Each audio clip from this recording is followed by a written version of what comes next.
téléspectateurs du journal et la radio Agaseke. Bienvenue dans l'émission Somsoui. Aujourd'hui, nous avons invité Jean-Pierre, amateur de la lecture, qui va nous présenter le livre de Calixte, C'est le soleil qui m'a brûlé. Bienvenue Jean-Pierre. Comme vous venez de le préciser, Madame Belize, je réponds au nom de Jean-Pierre Daïkengurukié, un amateur de la lecture. Concernant mon parcours de formation, il se rapporte généralement aux sciences sociales. D'abord, je peux préciser que j'ai fait la linguistique avec la licence, la linguistique et la littérature. En plus, j'ai goûté à la sociologie et à l'anthropologie. Je ne sais pas si ça suffit comme présentation. Oui. Merci Jean-Pierre. Alors, avant de nous parler le contenu du livre que vous avez préparé pour nous partager, qui est Calixte? Merci encore une fois. Calixte Béala, c'est une auteure, une écrivaine camerounaise.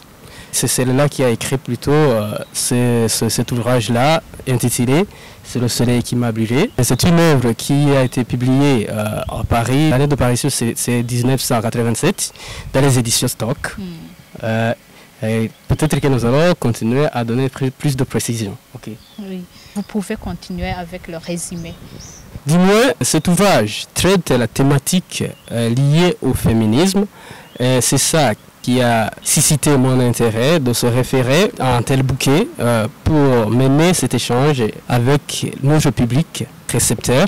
Le féminisme, autrement dit, c'est un mouvement qui vise à promouvoir les droits des femmes, et comme vous le savez vous tous, des questions de genre, aux rôles et responsabilités qui sont attribuées aux hommes et aux femmes sont des questions qui suscitent plus de débats dans notre société, également dans notre société burundaise.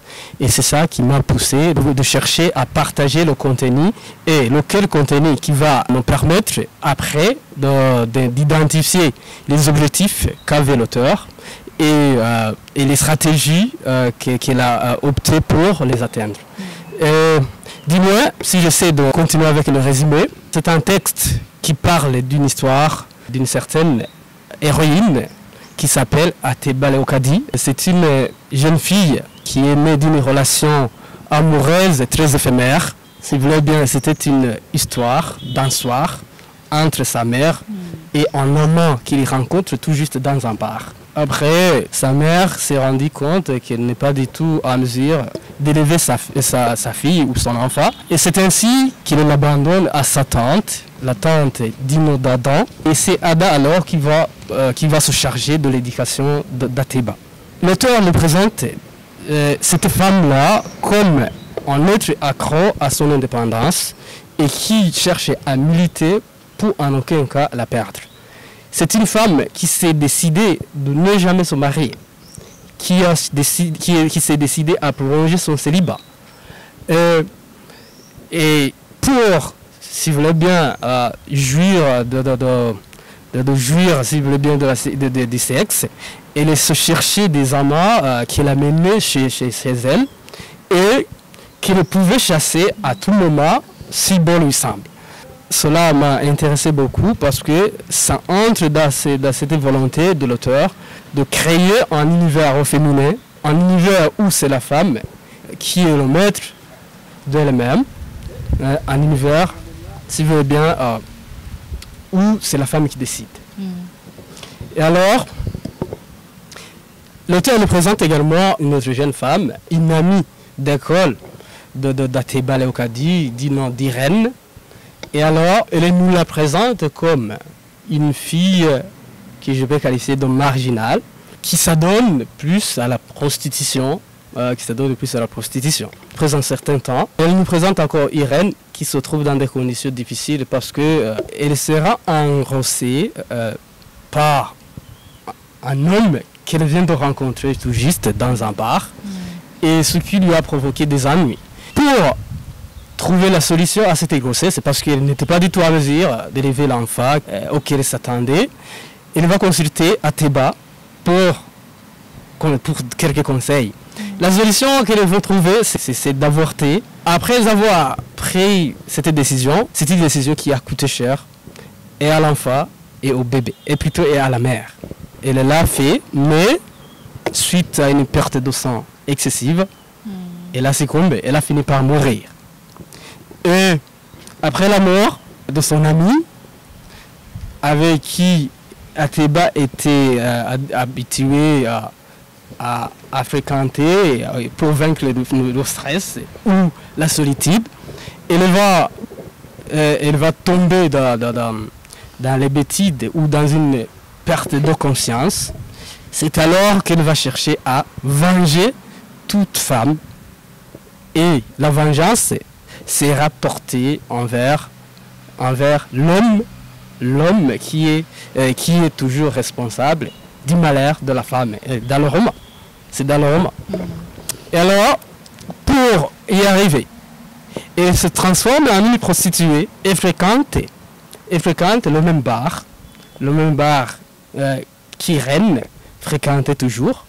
Et par hasard, elle rencontre un homme qui essaie de la courtiser. Ateba, comme elle était engagée à mener cette vengeance, elle a accepté. Ils se sont dirigés vers la demeure de son monsieur et après, ils ont eu le temps de savourer les bons moments. Après, Ateba a décidé de regagner la maison et puis l'homme a refusé. Puis il a cherché à la maintenir dans sa maison et il a abusé d'elle et l'a violée. Et puis Ateba, après avoir subi toute cette galère, il a cherché à se relever et c'est ainsi qu'il se venge en tuant l'homme en question. Voilà, c'est ça la fin du résumé. Ce que le livre m'a instruit se rapporte surtout sur cette volonté de l'auteur à chercher à déconstruire les rapports sociaux de sexe, chercher à résoudre cette question de genre qui fait la une de l'actualité, notamment au Burundi comme ailleurs. Autre chose, ce sont les stratégies qu'elle met en avant pour y arriver. Et c'est ça qui a suscité également de ma part de chercher à mener une critique là-dessus. Ces stratégies cherchaient à arriver à une certaine égalité, autrement dit, ou arriver à ce qu'il y ait plus de droits envers la femme. Et dans le roman, nous pouvons citer comme stratégie cette volonté d'orienter ces personnages vers ce prolongement du célibat, par exemple pour le cas d'Ada, sa sœur. Autre stratégie, c'est celle de chercher à vaincre le mal par le mal en tuant l'agresseur, parce que l'homme qui a abusé d'Ateba, il a fini par être tué par l'amant avec qui il venait de savourer les bons moments. Et ma critique par rapport à ça, je suis totalement contre cette pratique de crime comme solution. Nous pouvons, du moins comme Burundais, opter pour une autre option. Par exemple, l'image que nous avons de la femme, c'est une image qui peut être qualifiée d'héritage colonial, d'un héritage colonial, parce que nous avons des cas de figures féminines qui ont marqué l'histoire burundaise et qui ont su poser des actes ou des hauts faits ineffaçables. Par exemple, je peux citer la reine-mère que l'histoire nous raconte souvent, Dinodoli Komutima. C'est une femme qui a joué un grand rôle dans l'organisation sociopolitique du Burundi monarchique. C'est une figure vraiment qui nous montre que le Burundi précolonial avait quelque chose de spécial par rapport en ce qui est de droits de femmes, parce que ces femmes-là nous montrent que la société donnait plus de place à la femme. Pour dire que le crime n'est pas du tout la meilleure solution. Plutôt, nous pouvons opter pour une éducation qui remonte de valeurs humaines et sociales du Burundi des origines.